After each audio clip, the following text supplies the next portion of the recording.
Once upon a time, in the village of Umeke, there lived a man called Okenna, and he was a hard-working fisherman. He was the only child of his parents. After the death of his father, Okenna was left to care for his aged mother. Even as a fisherman, Okenna was very handsome and kind. Seeing the way Okenna took care of his mother, women wished they had him as their son. He would go fishing in the early hours of the morning and return after a few hours to supply to his customers. Then he will return with the remaining ones to roast them for his other customers that wanted theirs roasted, or he would preserve them for him and his mother's consumption. Okenna tried his best to take good care of Obianuju, his mother.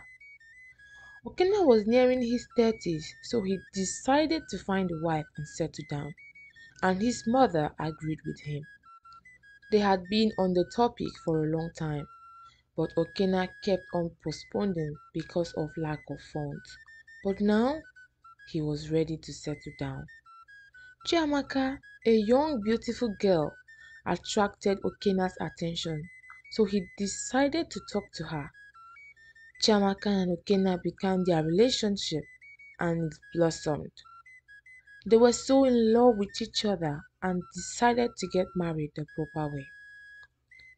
Though the bride price was big, but Okenna's love for Chiamaka gave him the strength to work and save up for their marriage. After a few months, the money he had saved was enough, and so he went to Chiamaka's family and he married her. Chiamaka's friend Nneka was so happy that her friend had married a good man. She too prayed to find a man as good as Okenna. She would sometimes go to spend some time with Chiamaka to keep her company because Okenna had refused Chiamaka from doing anything. That he would provide everything she needs or wants. She would only cook, sweep, do laundry, and other little things around the house. Chiamaka was getting bored of staying at home and doing nothing productive. So she talked to her husband about it. He refused, so she told him she would only work from home, that she had planned to start making palm kernel oil and people would come to their house to purchase. Okenna thought about it for a while, then he agreed. And he told her to promise him that she would not stress herself. Business was going well for both husband and wife, and they were so happy. She supported her husband in buying some things around the house, which made things more easier for Okenna. Nneka would come to break kernels with Chiamaka and they would have a nice time together. Few months after their marriage, Chiamaka found out she was expecting. She broke the news to Okenna and he was beyond the moon. 9 months later, Chiamaka gave birth to a beautiful girl child and they call her Obianuju after Okenna's mother, which means born in the midst of plenty. Both husband and wife took care of the child. Chiamaka's mother came to help her care for the child, and after a few months, she returned to her husband's house. Obianuju was a strong and happy child. She puts a smile on the face of anyone she comes across. When Obianuju turned 2, Okenna's mother got seriously ill and needed someone to care for her. So Okenna brought her to come stay with him and his family. When Chiamaka found out what had happened, she was not happy with it. She told her husband that she could not care for his sick mother and also care for their child at the same time. Okenna apologized to her and told her that his mother would go back after she was well and that she should please help until she recovers. Chiamaka did not like this. She would sometimes cook and not give to her, and would not help her up when she called for it. Okenna noticed all this. He tried not to get angry because she was also taking care of their toddler. He tried to give his mother as much attention as he could after he went fishing daily. Obianuju didn't get angry at the change of attitude from Chiamaka. She still took her as her daughter. After a few weeks of treatment, Obianuju was okay and healthy. She helped take care of Okenna's child for a few weeks before returning to her house. Although Okenna was a bit angry with Chiamaka, but he didn't let it affect their marriage, and they went on as if nothing had happened. Chiamaka was visiting her mother when she saw that she was ill. She spent the night there, tending to her without informing her husband. Even though her sister Inorma was there, the next day she went home and met Okenna's absence. She cooked and cleaned the compound and then waited for him. When Okenna came back, he asked where she had spent the night, and she replied saying, "I spent the night taking care of my sick mother." "Oh, Mama is sick? How is she doing?" Okenna asked. "She's not doing well. That's why I came back to inform you that I would like her to come stay with us until she gets better." "Oh, really? But Norma is there to take care of her," Okenna replied. "Yes, but I would take care of her more than Norma would," she replied. "No, Chiamaka, she has Norma to care for her. You can only visit her. I'm okay with that," Okenna said. "Why is my own different? You brought your mother here, so why can't I bring mine?" she asked angrily. "Yes, I brought my mother here because there was no one to care for her. And have you forgotten what you did?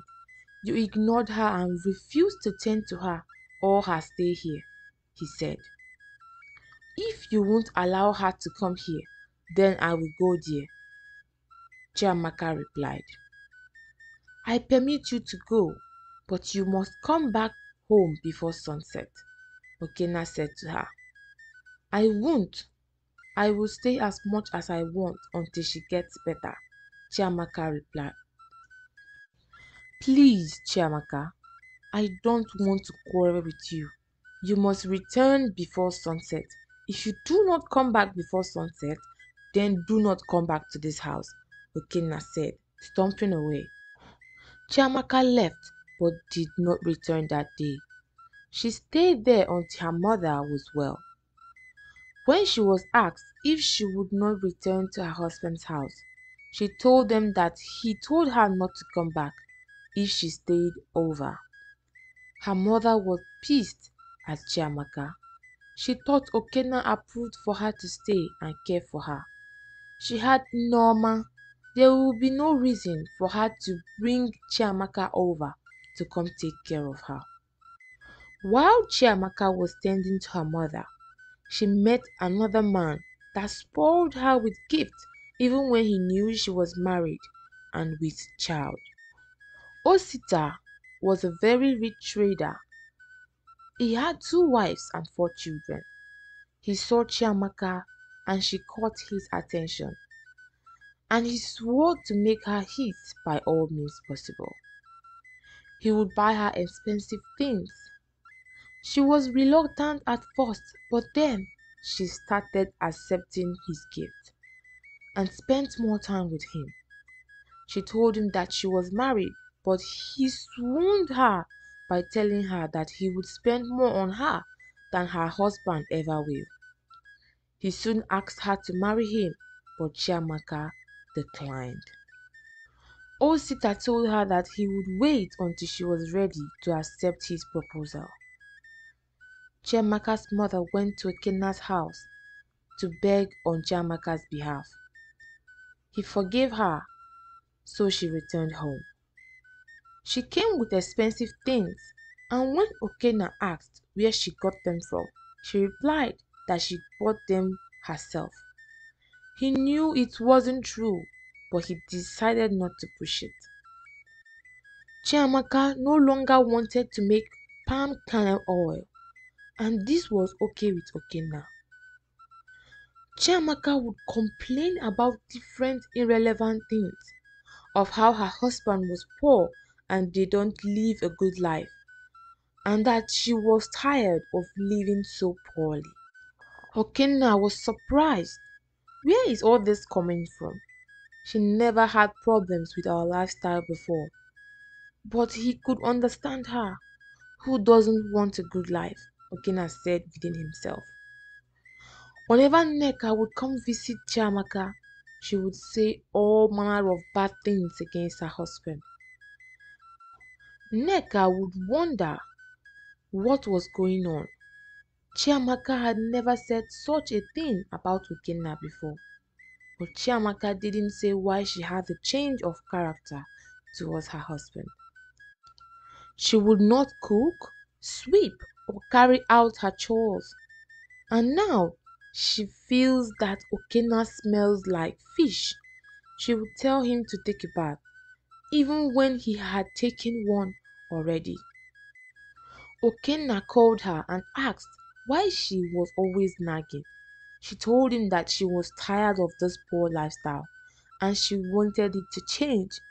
Okena assured her that things would change for the better soon.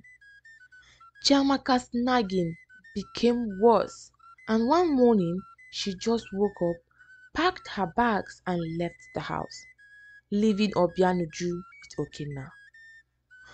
Okena was woken up by the cry of his daughter. He searched everywhere for Chiamaka, but she was nowhere to be found. He was confused. He went to Neka's house, but she wasn't there. So he dropped Obianuju with his mother. Then he went to Chiamaka's parents' house, and there she was. He told her to come with him, but she refused. He then told her parents about her change of attitude. They apologized again on her behalf and told her to go with her husband, but she refused. If you will not go to your husband's house, then you cannot stay in my house, her mother said. They had asked her if he was physically or emotionally abusive towards her, but she said no. And she would not give a valid reason why she would not go back to her husband's house.